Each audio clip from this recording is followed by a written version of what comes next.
আমার চ্যানেলে সবাইকে স্বাগতম। এখান থেকে বেশ কিছুদিন আগে গ্রামের বাড়িতে গিয়েছিলাম। তো সেখানে বাবা আমরা আসাতে একটা বক কিনেছিল। তো সেটা কিভাবে রান্না করলাম সেটা আজ আপনাদের সাথে শেয়ার করব। আর এদিকে তো দেখতেই পাচ্ছেন আমার উর্মি বকটাকে নিয়ে কিভাবে খেলা করছে। ও খুব মজা পাচ্ছিল এটাকে নিয়ে। অন্যদিকে বকটাকে কেটে খুব সুন্দরভাবে পরিষ্কার করে নিয়েছি। এবার এটাকে রান্না করার পালা। এর জন্য কিছু আলু প্রথমে ভেজে নিচ্ছি। খুব বেশি কড়া করে ভাজার প্রয়োজন নেই, হালকা জাস্ট একটু ভেজে তুলে নিলেই হবে।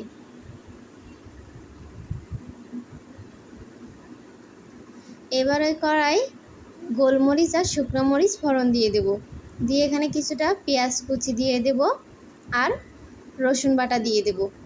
দিয়ে খুব সুন্দরভাবে এটাকে ভেজে নেব। একটু ভাজা হয়ে আসলে এই পর্যায়ে বকের মাংসটা দিয়ে দেব। দিয়ে খুব সুন্দরভাবে এটাকে একটু কষিয়ে নেব। এবার এখানে আদা বাটা দিয়ে দিলাম।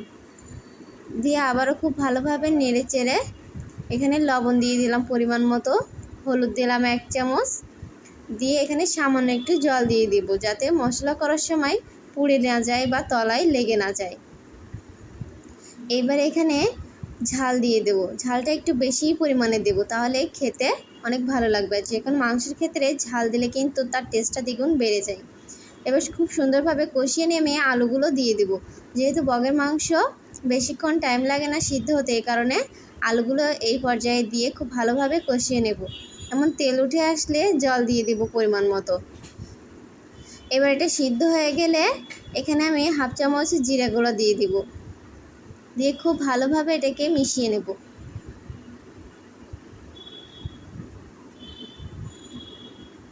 আমার তো এডিট করার সময় এখনই জিভে জল চলে আসছে। এবার আমি গরম মশলা দিয়ে দেব লাস্ট। একটু ঝোল থাকতে নামিয়ে নেব, কারণ আলু আছে তো এই কারণে ঝোলটা টেনে নেবে। এবার আমি একটু ফুটিয়ে নামিয়ে নিলেই তৈরি হয়ে যাবে। ভিডিওটা যদি ভালো লেগে থাকে তাহলে প্লিজ লাইক, কমেন্ট, শেয়ার ও চ্যানেলটিকে সাবস্ক্রাইব ও ফলো করে পাশে থাকবেন আমার।